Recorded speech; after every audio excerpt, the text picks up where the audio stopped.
Je m'approche de toi, Seigneur Jésus, je m'approche de toi, source de vie, source de vie, source de vie. Mon sauveur, bénis-moi, source de vie, source de vie, source de vie. Mon sauveur, bénis-moi.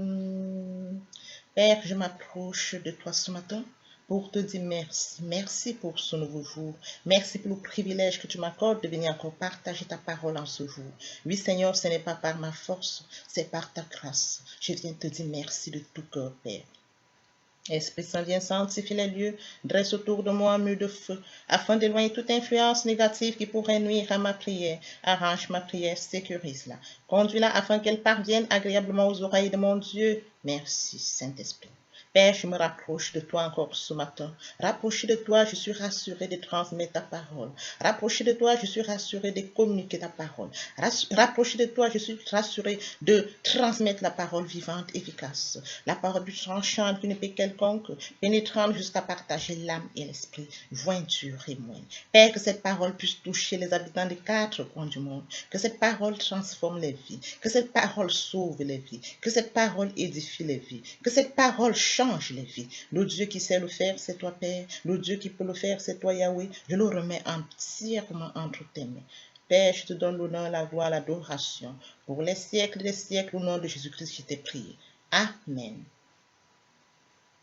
Bien, mes frères et sœurs en Christ, dans le Seigneur, je vous salue dans le précieux nom de notre Seigneur Jésus-Christ. Beloved brothers and sisters in the Lord, I invite you in the precious name of our Lord Jesus Christ. Vous êtes la bienvenue sur cette chaîne, l'unique véritable Dieu, où je partage la parole de Dieu. You are welcome on this channel, the only true God, where I share the word of God. Je me réjouis de revenir ce matin avec un nouveau sujet, ce qui nous permet d'affirmer notre foi, car il est écrit dans Romains 10, 17, la foi vient de ce qu'on entend vient de la parole de Dieu, donc par conséquent, la foi vient de la parole de Dieu. I'm rejoiced to come back this morning with a new subject which allows us to affirm our faith. Let's remember that it's written in Romans 10:17, faith comes from what we heard comes from the word of God, so that faith comes from the word of God. Je souhaiterais aider chacun de nous à se rapprocher de Dieu afin de développer sa relation d'intimité avec Dieu. I would like to help each of us to come closer to God in order to develop his relationship of intimacy with God. Je souhaiterais également le partager en anglais et en français. En anglais parce que cette langue fait partie des langues les plus parlées dans le monde. I would like also to share it in English and in French. In English because this language is one of the most spoken languages in the world. Mon partage se fera en trois parties. La première partie est destinée à l'enseignement de la parole de Dieu. My channel will be done in three parts. The first part is about the teaching of the word of God. La deuxième partie, quant à elle, est destinée à conduire tous les nouveaux convertis et ceux qui auraient abandonné pour quelque raison que ce soit. Concerning the second part, it's about to lead new converts and those who have given up for any reason. La troisième partie concernera la conduite à suivre pour se rapprocher de Dieu par la parole. The third part, it's about the way to follow, to get closer to God by His word. Je voudrais vous rappeler que la première partie sera faite en une langue, puis suivra la deuxième langue. Let's remember that the first part will be done in one language and next follow the second one. Pour ce qui serait des deuxième et troisième parties, elles seront traduites d'une langue à l'autre.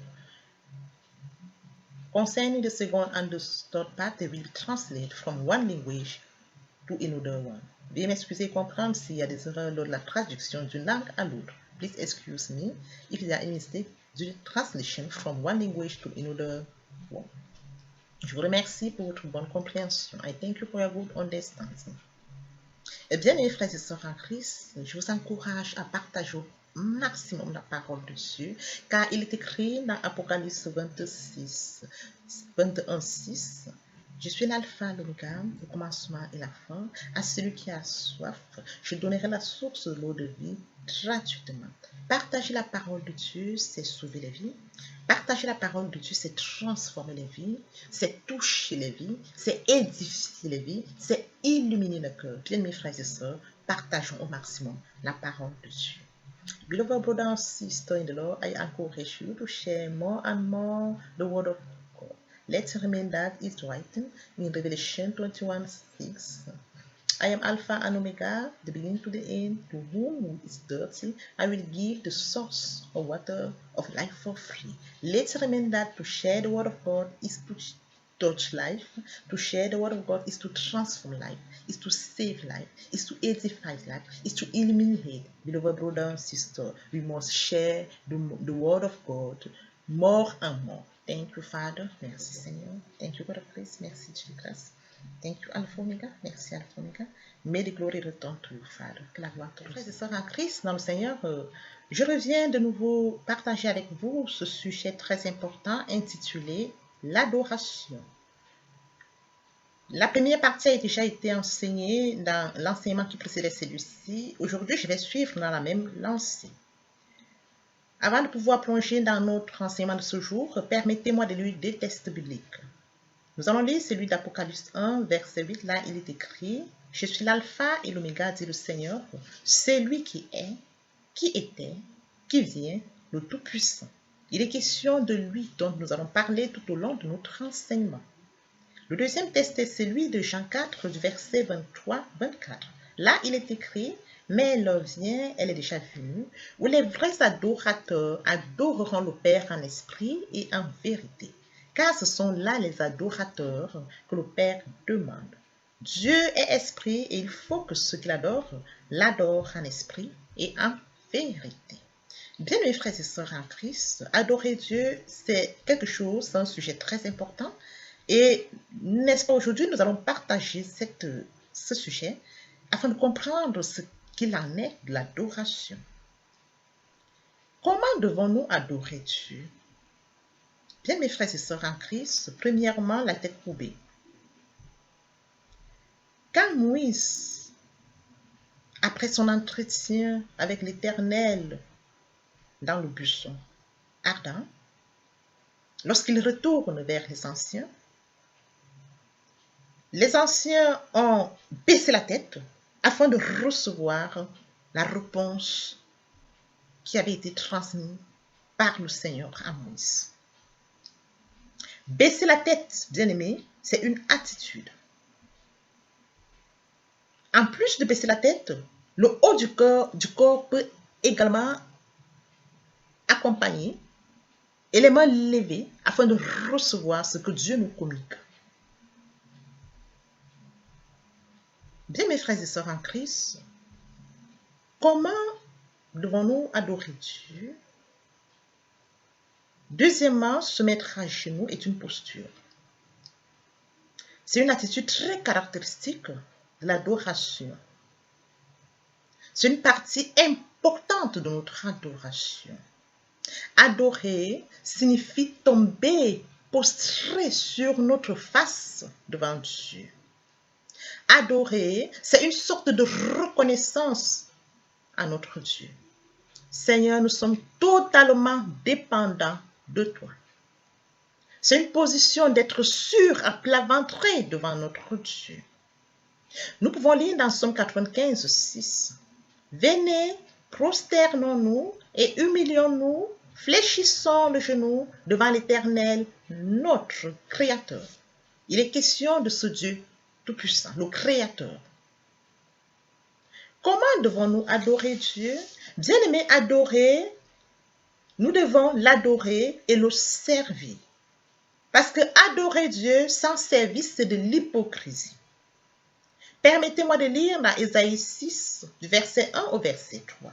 Là, il est écrit, l'année de la mort du roi Josias, je vis le Seigneur assis sur un trône très élevé et le pan de sa robe remplissait le temple. Des séraphins se tenaient au-dessus de lui. Ils avaient chacun 6 ailes, 2 dont ils se servaient pour ouvrir la face, 2 dont ils se couvraient les pieds et 2 dont ils se servaient pour voler. Ils criaient l'un à l'autre et disaient « Son est l'Éternel des armées, toute la terre est pleine de sa gloire. » Bien, mes frères et sœurs en Christ dans le Seigneur, après lecture de ce verset, nous pouvons dire que les séraphins sont des créatures de feu. L'adoration est la face ouverte en révérence devant notre Dieu. L'adoration, c'est le corps couvert en révérence devant notre Dieu. Si nous prenons l'exemple des séraphins, ils avaient 2 ailes dont ils se servaient pour voler et 4 autres, c'est-à-dire 2 pour se couvrir la face et 2 pour se couvrir les pieds. Au total, ils avaient 6 ailes. L'adoration sans service, c'est de l'hypocrisie.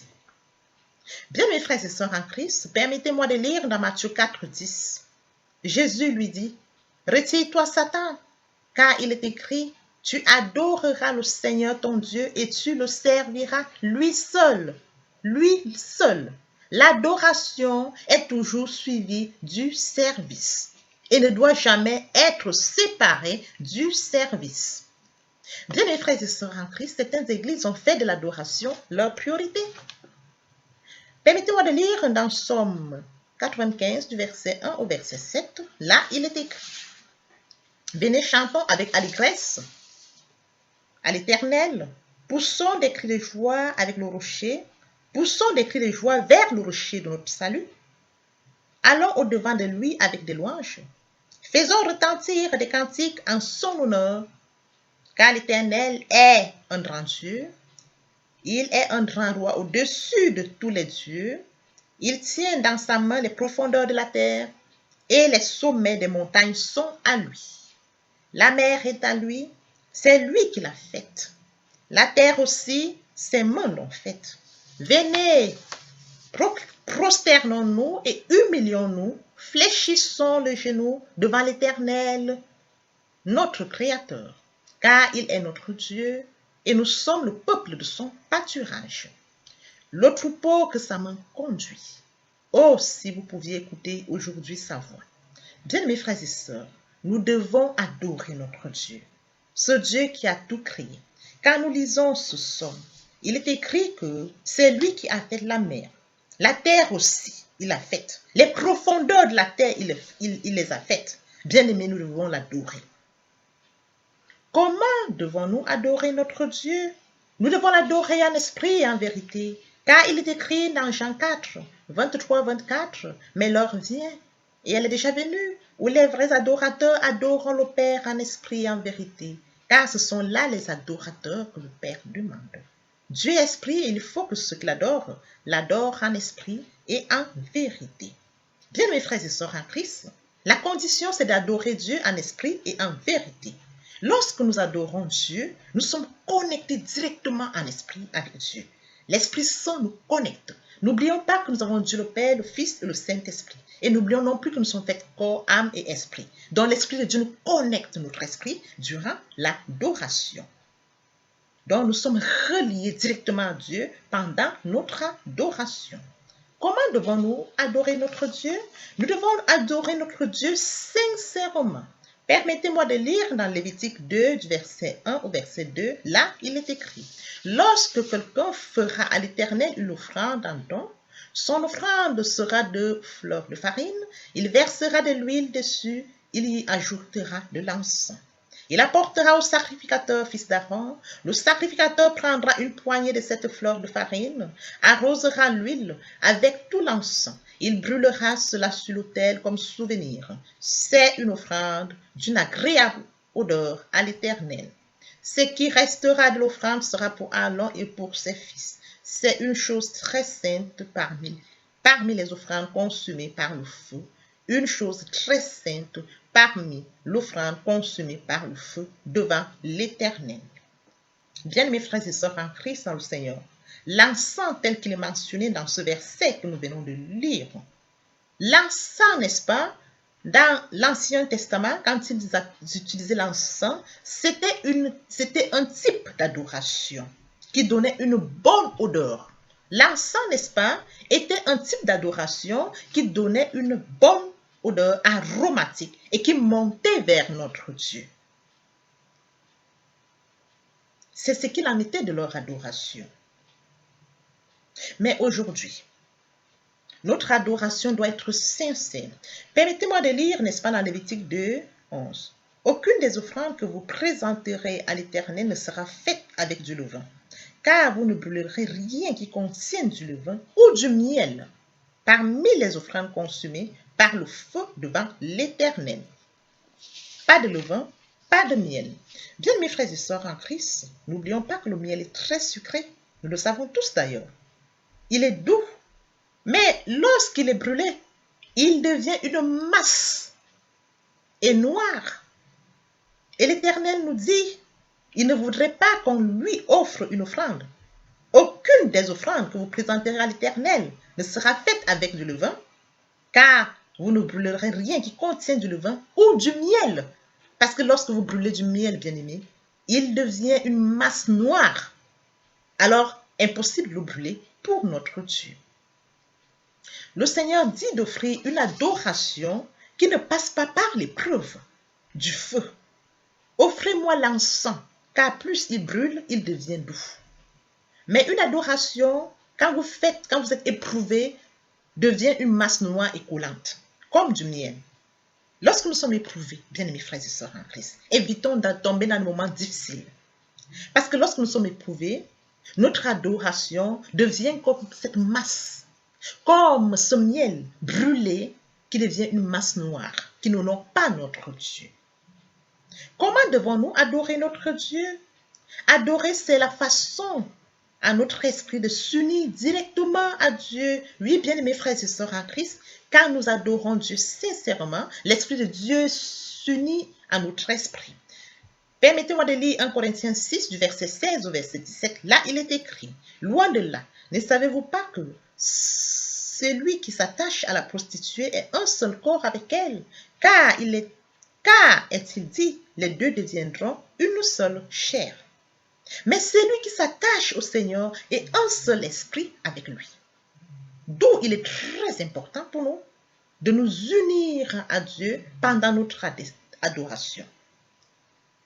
À travers ce verset, bien-aimés frères et sœurs, Paul nous demande de nous unir au Seigneur en esprit pendant notre adoration. C'est la seule façon à notre esprit de s'unir directement à notre Dieu. Et de cette union proviendra, n'est-ce pas? De cette union, l'adoration nous rend spirituellement productifs. Bien, mes frères et sœurs en Christ, dans le Seigneur, nous allons poursuivre notre enseignement, n'est-ce pas? La troisième partie, donc la suite de notre enseignement, n'est-ce pas, est celui de parler des bienfaits de l'adoration. Et oui, bien, mes frères et sœurs en Christ, dans le Seigneur, l'adoration produit ses bienfaits. Qu'en est-il des bienfaits de l'adoration? L'adoration, c'est la clé pour expérimenter la gloire de Dieu. Dieu cherche les adorateurs. Et oui, il cherche ceux qui l'adorent en esprit et en vérité. Le GPS divin cherche et localise ceux qui adorent Dieu de tout cœur. Dieu ajoute des grâces aux vies des vrais adorateurs. Il est écrit dans Somme 19:2. Les cieux racontent la gloire de Dieu et l'étendue manifeste l'œuvre de ses mains. Qu'en est-il des bienfaits de Dieu? La véritable adoration vous positionne dans une dimension de service qui honore Dieu. Bien, mes frères et sœurs en Christ, dans le Seigneur, beaucoup de personnes, plusieurs personnes adorent Dieu, mais une adoration à Dieu doit être franche et sincère, comme je l'ai dit bien avant.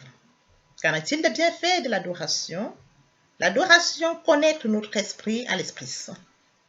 Et oui, lorsque nous rentrons en adoration, l'Esprit Saint nous connecte. Qu'en est-il de l'adoration, des bienfaits de l'adoration? L'adoration amplifie la puissance, la présence de Dieu Tout-Puissant en nous. Pendant que nous entrons dans l'adoration, nous ressentons la puissance et la présence du Dieu Tout-Puissant. Qu'en est-il des bienfaits de l'adoration? L'adoration déclenche l'intervention surnaturelle de notre Dieu. Et oui, bien mes frères et sœurs en Christ, lorsque nous rentrons dans l'adoration, elle déclenche une intervention surnaturelle du Dieu Tout-Puissant. Qu'en est-il des bienfaits de l'adoration? L'adoration nous aide à voir les choses du point de vue de Dieu, puisque nous sommes connectés à l'esprit durant l'adoration. Alors, Dieu nous permet, n'est-ce pas, de voir les choses du point de vue tel que Dieu le veut. Qu'en est-il des bienfaits de l'adoration? L'adoration nous conduit à une réponse de notre Dieu concernant un besoin spécifique. Oui, pendant l'adoration, Dieu peut nous révéler une réponse pour un besoin spécifique. Qu'en est-il des bienfaits de l'adoration? L'adoration favorise l'assurance de la paix de Dieu dans nos cœurs. Oui, nous sommes assurés. Qu'en est-il des bienfaits de l'adoration? Elle déclenche la gloire de Dieu. Bien, mes frères et sœurs en Christ, nous devons adorer Dieu, nous devons l'adorer sincèrement, nous devons l'adorer en esprit, en vérité, nous devons nous prosterner. C'est très important d'adorer le Dieu créateur. Beloved brother and sister in the Lord,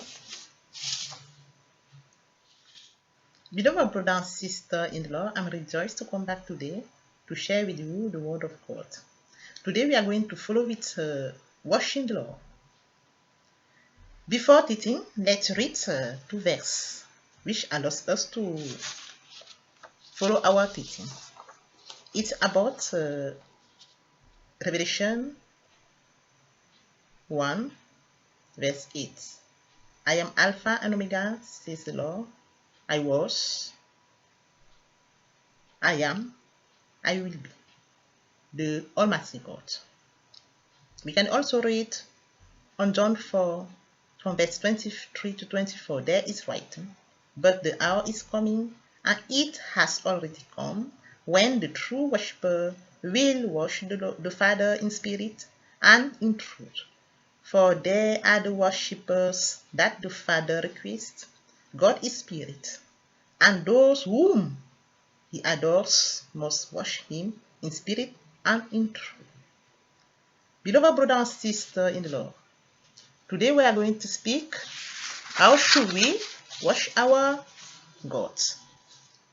Firstly, we must bend our head. It's very important to bend our head. When Moses come back to the people in Egypt after his meeting with God in burning bush, when he has given his message to the elders, it's written that they leaned and bent their heads. It was not an expression but an attitude. Sometimes it's not only the head but the upper body often accompanied and the hand extend palm up to say thank you to the Lord, reach out to receive everything he wants to contact us. How should we worship our God? Beloved brother and sister in the Lord, secondly, we must kneel down. It's a very characteristic attitude to worship our Lord. It's a very important part of our worship. To worship means to fall prostrate on the face before our God. This kind of recognition, Lord, we are totally dependent on you. It's a safe position to be on our stomach before God. Let's read it in Psalm 19:5, verse 6. There it's written, come, let us bow down and humble ourselves, bend our knees before the Lord, our Creator. Beloved brother and sister, we can also read on Isaiah 6 from verse 1 to 3. There it's written, in the year of King Uzziah's death, I saw the Lord seated on a very high throne, and the sight of his robe filled the temple. Seraphim stood above him. They each had 6 wings. 2 of wings they covered their face, 2 of wings they covered their feet, and 2 of which they used to steal. And they cried unto one another, saying, Holy, holy, holy is the Lord of hosts. All the earth is full of his glory. It's written that they used 2 of which to cover their face, 2 others to cover their feet, and 2 used to steal. Beloved brother and sister in the Lord, after reading the previous verse, we can see that the seraphim are the creature of fire. The worship is the face covered in reverence before our God. It is the body covered in reverence before our God. If we take the two wings of the seraphims for service, then we'll say that the four wings means for worship. Simple worship without service is hypocrisy. Let's read in Matthew 4 verse 10. Jesus said to them, "Get away, Satan, for it is written, you shall worship the Lord your God, and you shall serve him alone." Yes, we must worship our Lord alone and serve him alone. Adoration is always followed by service and must never be separate from service. Beloved brother and sister in the Lord, let's remember that some churches have made worship their purity. Let's follow our teaching by reading Psalm 95 from verse 1 to verse 7. There is written, "Come, sing with joys to the Lord. Let's shout for joys to the rock of our salvation. Let's go to him with praise. Let's make him song in his honor. For Jehovah is a great God, a great king above all gods. He holds in hand the depth on the earth, and the summit of the mountain are his. The sea is his. It is the who made it, the earth too, his hand formed it. Come, let us prostrate and humble ourselves, let us bow down, knit before the Lord our Creator. For he is our God, and we are the people of his pasture, the flock that is handled of. If you could listen to his voice today." When we read this psalm, we understand all things made by the hand of the God, so that we must worship our God. Let's follow with our teaching. How should we worship our God? Beloved brother and sister in the Lord, worship him in spirit and in truth. Let's read it in John 4 from verse 23 to 24. There it's writing, "But the hour is coming, and it was already come, where true worshippers will worship the Father in spirit and in truth. For these are the worshippers whom the Father asks. God is spirit, and it's necessary that who worship him in spirit and in truth." That's right. Beloved brother and sister, we must worship God according to his condition, in spirit and in truth. In worship, it is our spirit that is directly connected to our God.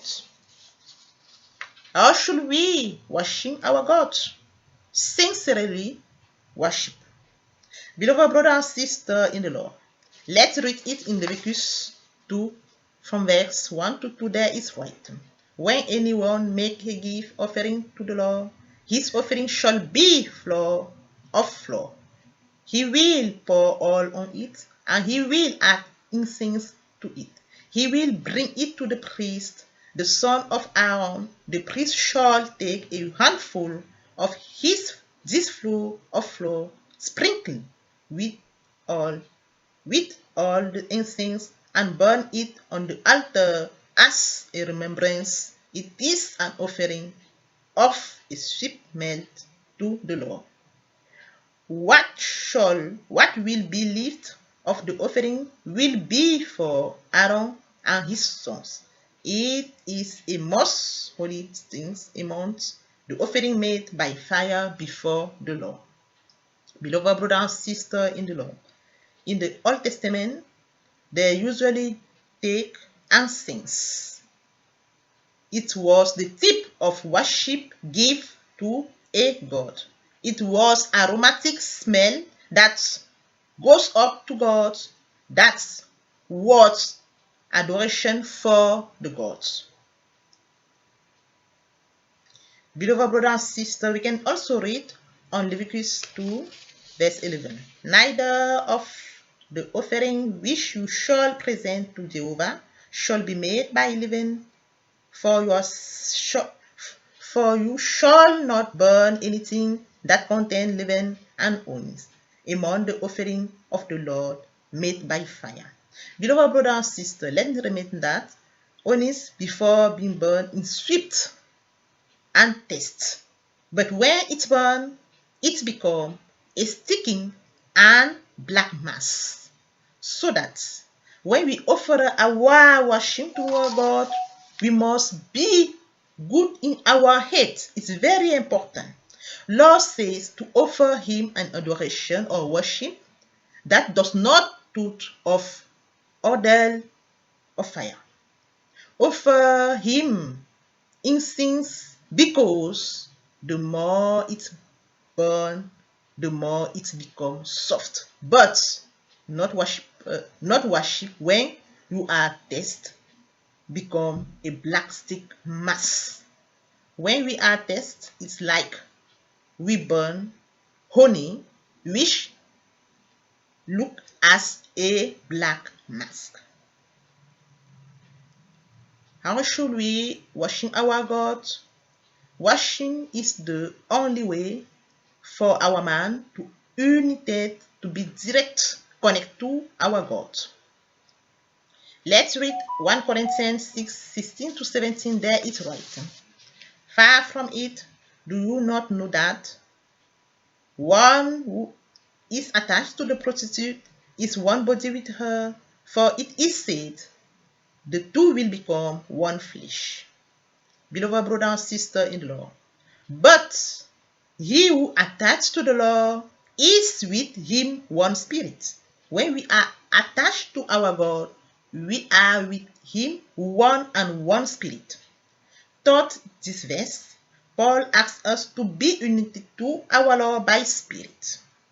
Adoration is the only way to our spirit to unite directly with our God. From this union comes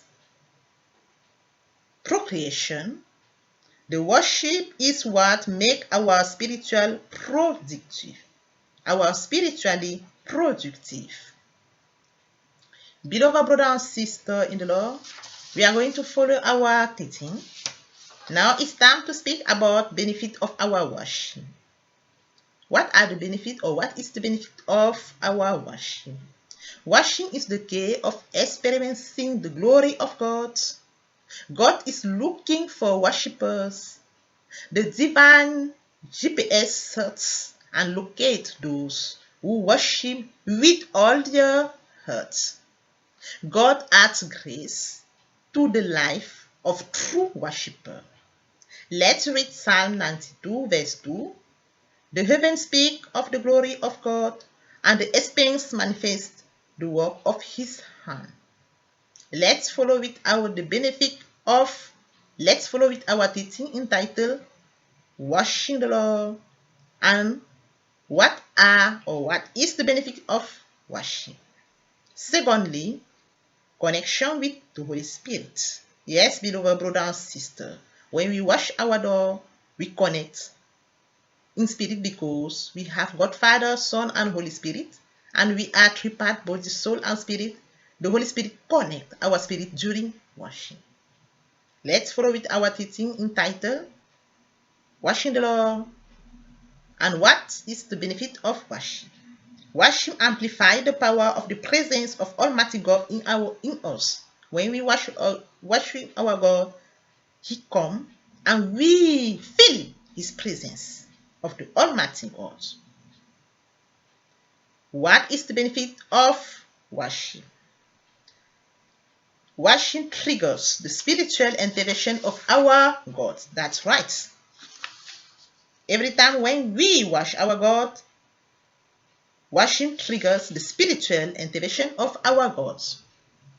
What is the benefit of worship? Beloved brother and sister in the world, worship helps us to see things from the point of view of God. Yes, when we worship our God, He shows us during worship by the Holy Spirit because the Holy Spirit connects our spirits, and so that we see the point of view of our God. What is the benefit of washing? Washing leads us to an answer from our God concerning a specific need. Really? Yes. When we wash our God, during washing, God shows us answer from specific needs. Let's follow it our teaching. What is the benefit of washing? Washing promotes God's assurance of peace in our head. That's right. When we wash our God, we receive assurance of peace in our head. What is washing of God? Washing triggers the glory of God. Thank you, Father. Thank you, God of grace. Thank you, Alpha Omega. May the glory return to you. Mes frères et sœurs en Christ, dans le Seigneur, il est temps pour nous de passer à la deuxième partie de notre enseignement intitulé Venir à Dieu, la nouvelle naissance. Beloved brother and sister in the Lord, it's time to follow with the second part of our teaching entitled Come to God, the new birth. Venir à Dieu, il faut deux choses, se repentir et se convertir. Se repentir, c'est regretter, se reprocher sans vouloir pleurer. La repentance comprend deux choses, se détourner du mal pour se tourner vers Dieu en tant que pauvre pécheur, c'est-à-dire se détourner du mal pour venir à Dieu. Beloved brother and sister in the Lord, to come to God, we need to think, to repent, and to confess. To repent means to regret, to reproach oneself, to blame oneself, to crave. Repentance, to cry. Repentance includes two things: turn away from his sins and turn to God. As a sinner, that is turn away from his sins and turn to God. We can read it on 1 John 1 verse 9. There is written, if we confess our sins, he is faithful and just to forgive us our sins and to purify us from all iniquity. Nous pouvons le lire dans 1 Jean 1, 9. Si nous confessons nos péchés, il est fidèle et juste pour nous les pardonner et pour nous purifier de toute iniquity. To convert is to move the center of gravity of my whole life toward my God. To convert is to believe in Jesus Christ. In a word, you can say that conversion accompagnes repentance. Se convertir, c'est le fait de déplacer le centre de gravité de ma vie ancienne vers mon Dieu. Se convertir, c'est de croire en Jésus-Christ. En un mot, nous pouvons dire que la conversion accompagne la repentance. Verset biblique qui nous permettra de mieux comprendre la conversion. Nous pouvons le lire dans 1 Jean 1, 5, 1 Jean 5, 4. Parce que tout ce qui est né de Dieu triomphe du monde. Et la victoire qui triomphe du monde, c'est notre foi. Let's read on 1 John 5, 4. Because all that is born of God triumph over the world. And that victory that triumph over the world is our faith. The conversion is the yes from the man to the God. La conversion est le oui de l'homme à Dieu. The new birth is the yes from the God to the man. La nouvelle naissance est le oui de Dieu à l'homme. Beloved brother and sister in the Lord, let's remember that a true conversion leads to the new birth. Bien-aimés frères et sœurs en Christ, rappelons-nous qu'une véritable conversion conduit à une nouvelle naissance. We can read it on 2 Corinthians 5:17. If anyone is in Christ, is a new creature. All things are past, behold, all things are new. Nous pouvons le lire dans 2 Corinthiens 5, 17. Si quelqu'un est en Christ, c'est une nouvelle créature. Les choses anciennes sont passées. Voici toutes choses sont devenues nouvelles. Seigneur, dernier m'écouter. Seigneur, dernier m'exaucer. Je suis pauvre pécheur, mon Dieu, reprends-moi. Bien-aimés frères au Seigneur, pour toutes les personnes qui ne se sont pas encore engagées à suivre le Seigneur, pour ceux qui sont engagés mais qui auraient abandonné pour quelque raison que ce soit, il est temps de répéter après moi. Lord, deign to listen to me. Lord, deign to exalt me. I am poor sinner, my Lord, forgive me. Beloved brother and sister in the Lord, for those who have not connected to the Lord, for growth, you have given up for any reason, it's time to repeat after me. Lord Jesus, Seigneur Jésus, I'm a sinner, je suis pauvre pécheur. Forgive me all my sins, pardonne-moi tous mes péchés. Wash me with your blood, lave-moi par ton sang. I know that indeed, je sais que tu es mort. And the third day you are resurrected. Le troisième jour, tu es resté. So that I'm justified, ainsi je suis justifié. I accept you as my Savior, as my Lord. Je t'accepte comme mon Seigneur et mon Sauveur. Thank you, Jesus, for saving my soul. Merci, Jésus, pour avoir sauvé mon âme. I'm now a child of God. Merci, maintenant je suis enfant de Dieu. Amen. Father, I look to this precious soul. Your grace that has brought them to your kingdom, may the same grace sustain. I cover all of them in the blood of Jesus Christ. They shall not return back to darkness. They will live a triumphant life during their journey. In Jesus' precious name. Amen. Brother and sister in the Lord, it's time to say thank you to the Lord because you have taken a good decision. Frères et sœurs en Christ, il est temps de dire merci à Dieu parce que vous avez pris une très belle décision. Thank you, Lord. Thank you, my God. We have come to say thank you, Lord. Thank you, Lord. Thank you, Baba. We have come to say thank you. Oh, we come to say thank you. We come to say thank you. We have come to say thank you, Lord. Beloved brother and sister-in-law, it's time to flow with the third part of our teaching. It's about the word of God to lead it's about the way to lead a new convert to come closer to God. Bien mes frères et sœurs en Christ, il est temps de poursuivre avec la troisième partie de notre enseignement, la conduite à suivre pour se rapprocher de Dieu via sa parole. How do we do it? Comment le faire? Firstly, we must read the word of God. Premièrement, nous devons lire la parole de Dieu.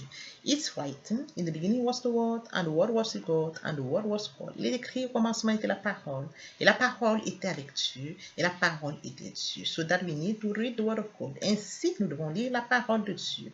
After reading the word of God, we must meditate the word of God. To meditate the word of God is to deepen the word of God, is to mature the word of God. Et suivre la méditation de la parole de Dieu. Méditer la parole de Dieu, c'est mûrir la parole de Dieu, c'est approfondir la parole de Dieu. And next follow the reception of the word of God.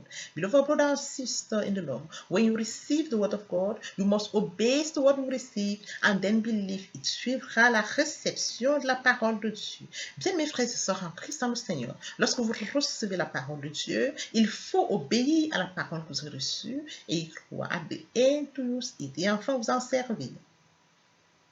Avant de vous en servir la parole de Dieu, il faut mettre en pratique la parole de Dieu. Before using the word of God, we must put into practice the word of God.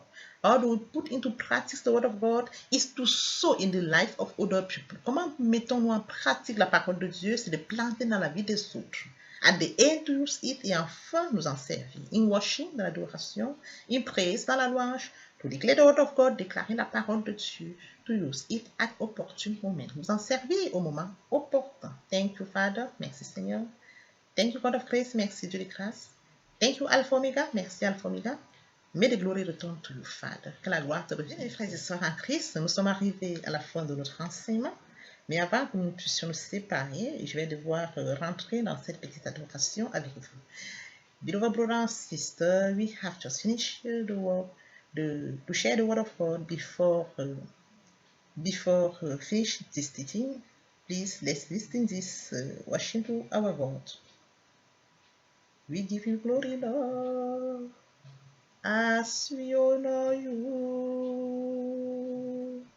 We give you glory, Lord, as we honor you. You are wonderful. You are worship, oh Lord. You are wonderful.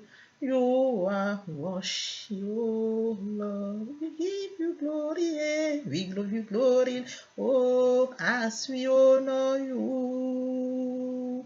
We give you glory, Lord, as we honor you. You are powerful. You are worship, oh Lord. You are power. Oh, you are worship, oh Lord. Ancient of day, as all as one, as all as one. You will never change. Ancient of day, oh, as all as one, as all as you are. You will never.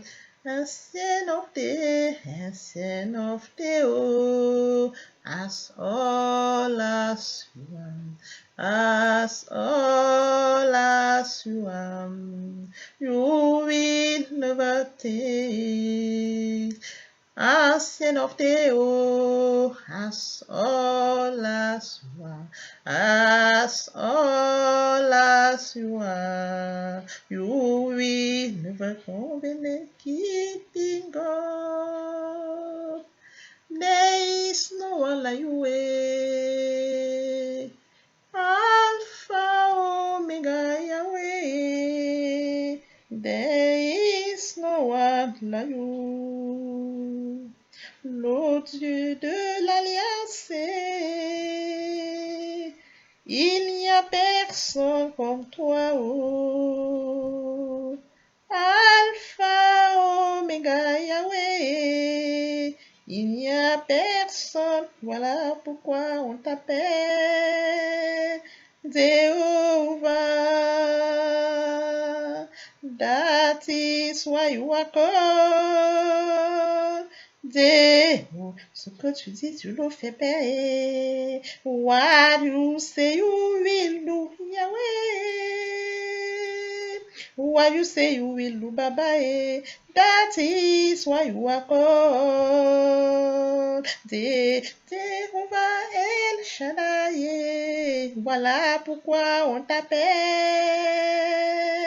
Jehovah. Voilà pourquoi on t'appelle Dieu. Ce que tu dis, tu le fais payer. Ce que tu dis, tu le fais Yahweh. Tu le fais périr. Voilà pourquoi on t'appelle Jehovah. Father, to be on the glory. Yahweh, be on the honor. To you, my Father, be on the power. Oh, you, in adoration forever. My Lord, to you, oh, sois honoré. Oh, Yahweh, sois glorifié. Oh, my Father, be on the power. Oh, you, in adoration forever. My Lord, be on the glory. Oh, Yahweh, be on the, oh, to you, my Father, oh, be on the power. Oh, you, in adoration for my Lord. You are the pillar that holds my life, Yahweh, my Lord, Baba.